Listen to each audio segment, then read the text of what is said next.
Chapter 7. It had been a white-knuckle drive up 2 mountain passes to get to Palmer Ridge, but Gwen and her trusty Prius had made it. If this relationship was really going to last, she might need to give some consideration to investing in an all-wheel drive vehicle to make that trip a little easier. Stop getting ahead of yourself. Just enjoy the weekend. She tapped her fingers in rhythm to the tune on the radio as she pulled into Milo's driveway. Gwen was grateful he came to visit her most weekends, but for this weekend, it just felt right to be in Palmer Ridge. Hate big city. Milo was waiting in the driveway for her. She never knew that fleece-lined jeans and a flannel shirt could be such a turn-on. She was acutely aware of the fact that she was staring at his biceps, which were threatening to burst free from his shirt sleeves. She stopped breathing for just a second. Her tongue touched the middle of her upper lip. Gwen. His playful smile made her realize he knew exactly what she'd been thinking. He was a damned mind reader. Oh, hey. Sorry, long drive up the pass today. Uh-huh. She wasn't fooling him. You know I don't like you making the drive up here in this weather. I would have come down to Denver. I actually have an entire weekend off, and if I'm up in the mountains, no one can call me into the hospital for an emergency. This is perfect. I still don't like it. Grumpy grump. I'm okay, I know how to drive in snow. Snow, I'm not worried about. Ice, on the other hand. Gwen brushed past him and bounced up the stairs, leaving him with her bag and a rueful smile as he was stopped mid-lecture. We only have 2 days. I can't believe you want to spend any of that time going over winter driving safety with me. She took her coat off and hung it on the hook by the front door. She sat down on the end of the overstuffed couch and smiled up at him triumphantly. She knew she'd won. Fine. But there will be a lecture with a full multimedia presentation next weekend. He sank down next to her, his hands immediately closed over her shoulders. He pulled her in, and his mouth found hers. Firmly his lips roamed her face, her neck, her forehead before settling in and assaulting her mouth. He kissed her with heat and persistence until she opened up for him. Tongues and teeth met. Gwen giggled as he took her bottom lip between his teeth and gave a gentle tug. She felt the wave of heat. She was ready already, and they still had all their clothes on. What was this power that he had over her? Milo reached under her hoodie and trailed a hand to the soft skin of her back.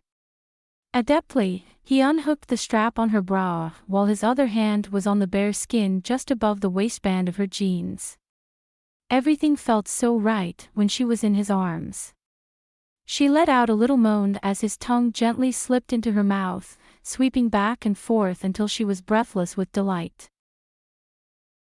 He slowed down and pulled away from Gwen, gently tugging on her hair so that her face turned up towards his, and he looked into her eyes. Is this all right?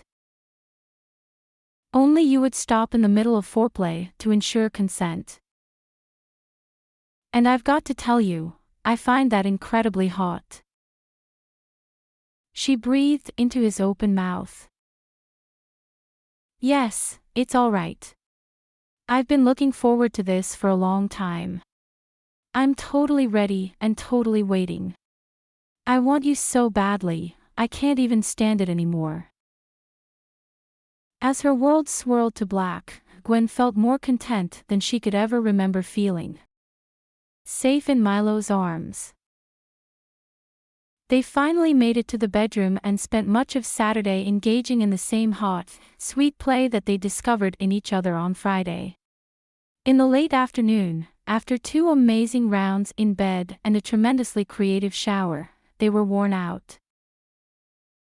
"Do you think we should have lunch?" Gwen asked, lazily running her fingers down his chest. He was so chiseled, so big and powerful, and he was on top of her, but seeing him lay here in quiet contentment did her heart good in a totally different way. "Well, at the very least I need more water. I'm willing to bet I'm totally dehydrated." "You're pretty demanding, there, Dr. Taylor." A slow smile spread over his face. She picked up her pillow and hit him squarely in the head with it. "Whatever, I didn't hear you complaining." He tossed the pillow and rolled on top of her, pinning her between him and the mattress. "And you never will hear me complain." "How can you possibly be ready again?" she asked with some admiration. "I have an amazing partner who entices my body to do things that it really shouldn't," he laughed. He rolled off her and got up from the bed. She stared shamelessly at his tight ass as he walked into the bathroom. "Do you want me to cook, or do you want to go to Midge's?" "We can go to Midge's, it'll give you a break. For someone who says they're no good at this, I'd say you demonstrate some pretty creative talent. Don't sell yourself short." "I never said I wasn't good at sex. I am, in fact, a creative genius in bed. It's all the rest of it where things tend to go wrong for me." He walked out of the bathroom, his eyes roamed over her, starting from her pink matte toenails and ending in her slightly disheveled brown locks. He didn't even remember if her hair had been in its usual well-groomed ponytail to begin with. Most of the last 24 hours was a little hazy. Gwen looked up and her eyes met his. She thought she saw a hint of something sad, some pain and regret living inside of him that he didn't share. Just as quickly as she saw it, it was gone. She took a really good look at him and noticed he had put on jeans. Damn. She sat up in bed and looked around for her clothes and bag. "I think they're still in the living room." Milo raised one eyebrow and gave her a little grin as he dragged a t-shirt over his head and pulled on a flannel over it. "I really dislike winter. People wear entirely too many clothes," Gwen grumbled as she pulled herself out of bed. He laughed as she wandered into the living room to try and find her belongings. She returned with her bag and looked at the bathroom. "I really need a shower." "Later. Eat first, then home and a shower, and maybe some other fun." He teased her mercilessly. It was like he knew she would much rather stay naked in bed with him all weekend. But food and hydration were necessities, so she reluctantly pulled on her underwear, jeans, and a sweater. When she pulled out her makeup bag, he put his hand firmly around her waist. "No." "What do you mean no?" "I have to put on my makeup. And find my shoes. Do you know where those wound up?" "Your shoes are under the couch, and you don't need makeup. You're perfect just the way you are.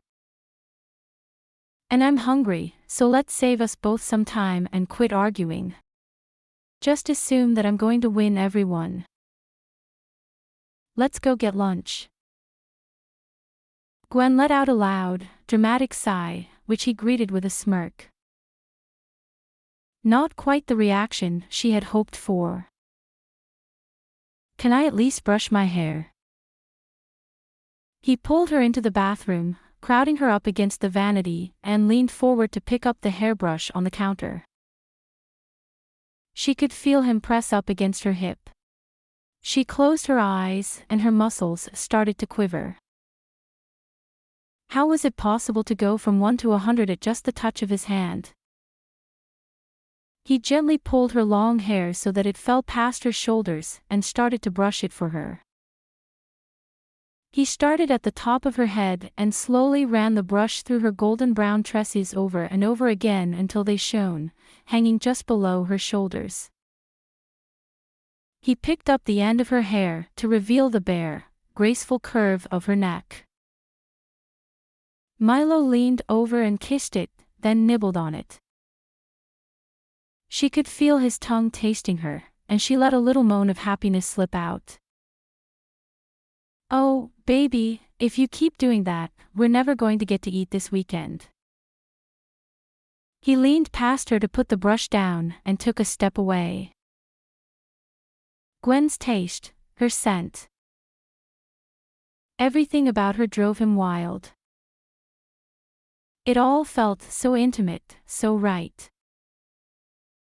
But he had felt that way before and had been sadly mistaken.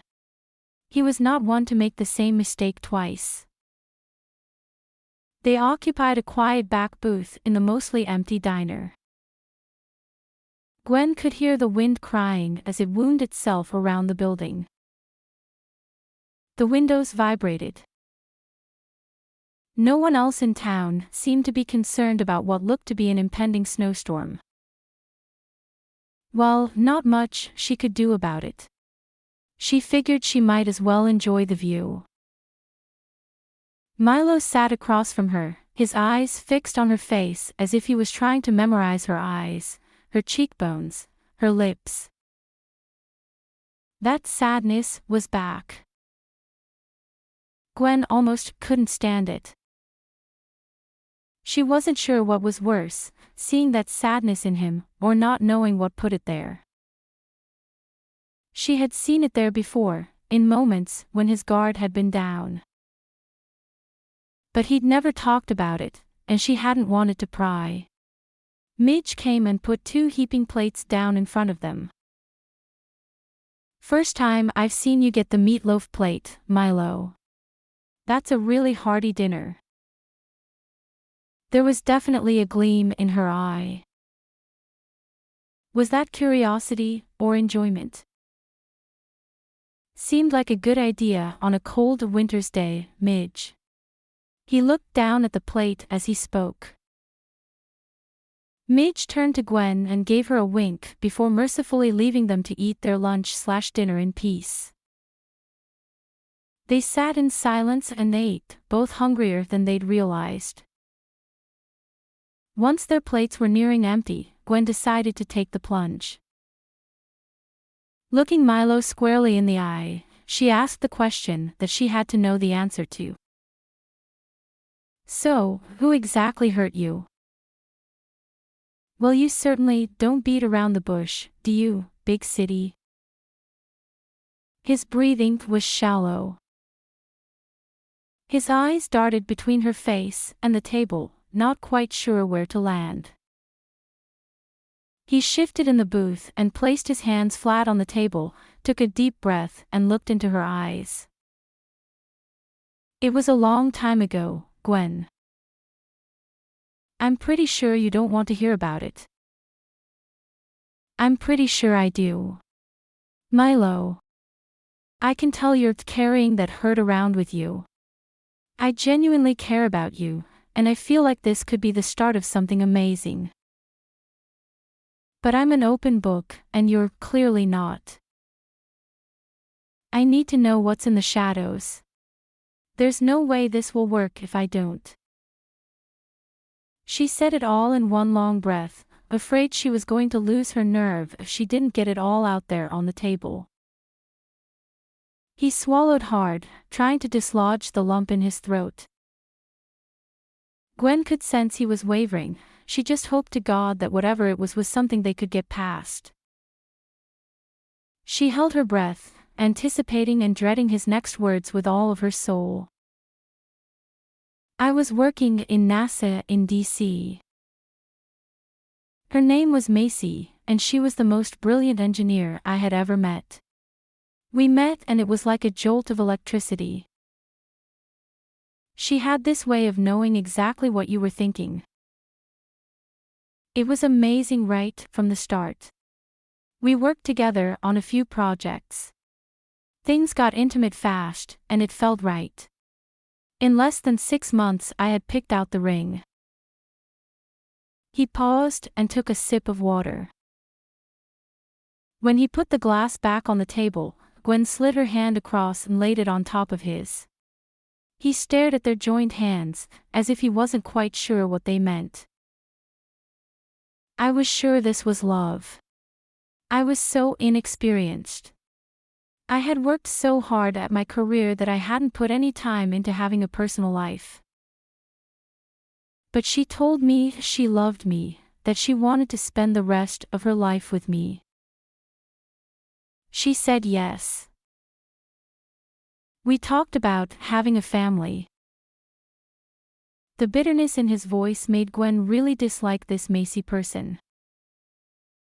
I trusted her with everything.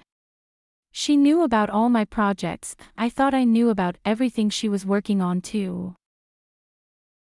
But even though I didn't know it, she had been working on a thrust rocket design with one of the other scientists in the lab. She never talked about it with me, and there was a reason why. She'd been feeding this guy all my schematics, every piece of work I'd ever done in the engineering field. She literally handed him my life's work. Using all my thoughts and ideas, he was able to create a near-flawless design. They were seriously talking about the possibility of him getting a Nobel Prize for the advances he'd put forth in unmanned space travel. He shook his head and gave a short laugh, clearly remembering the shock, the betrayal. It gets even better. He was sleeping with her the whole time they were working together. He promised her credit on his work if she would continue to provide inspiration. Needless to say, she took him up on it. Just as his work was published, she broke it off with me. She kept the ring, though, so there's that. He got all the awards and accolades, and he got the girl. My girl. Milo's eyes glistened with unshed tears. His cheeks flushed as the shame of the betrayal, the shame of being the last to know, washed over him again. I learned my lesson that day. I'm not an eat or be eaten type of guy. I'm simple and I don't need much, and I will never put myself in another position where someone is able to cut me off at the knees, either professional or personally. I barely made it through that. I have a simple, happy life now, and that's exactly how it's going to stay. Gwen laced her fingers through his and thought very carefully before she replied. I understand getting hurt. I understand being betrayed. But if you cut yourself off from ever trusting and loving again, you're going to be alone forever. I'm okay being alone. Well, you haven't really been alone for the last few months, now have you? Gwen was starting to worry that this might be a block that they wouldn't be able to get past. She started to realize how much she really cared for him. Her heart thumped away in her ears as she steeled herself and took the plunge. I think that you're someone I could really care about, Milo. Do you feel the same about me? I've known that you're someone I could care about, someone I could love, since the first day I met you. Milo was nothing if not completely honest. At least that was one thing they had going for them. But if you're never going to open yourself up to the possibilities, how is this ever going to work? She almost didn't want to hear his answer. Frustration lined his face as he picked her hand up and pressed it against his lips. I want for this to grow, Gwen. I really do. But trust is hard for me. The only person I ever really loved betrayed me, ruined my career, and then walked out on me. After that happens to you, it's hard to let anyone in. So, what does this mean for us? Well, I'm never going to say never. I want to be with you, I want to spend time with you, but the best I can promise is to play it by ear. You're one of the most amazing women I've ever met, and it would level me if I was to lose you. But I need more time than most. I guess you could say I move at tortoise speed. The corners of his lips turned up as he looked at her hopefully. Milo had been completely honest with her, even when she hadn't liked the answers. That had to count for something. Gwen was really worried that this was too big of a roadblock to get past, but still she could feel her heart belonged to him already. Was she willing to give him some tortoise time and see where it went? Yes, she was. So, give me a clue of what I have to do to prove to you that I'm not going to betray you and I'm not going to leave you. She smiled up at him as she saw a wave of relief wash over his face. Just keep telling me that every week for the first 10 years or so, and we should be fine.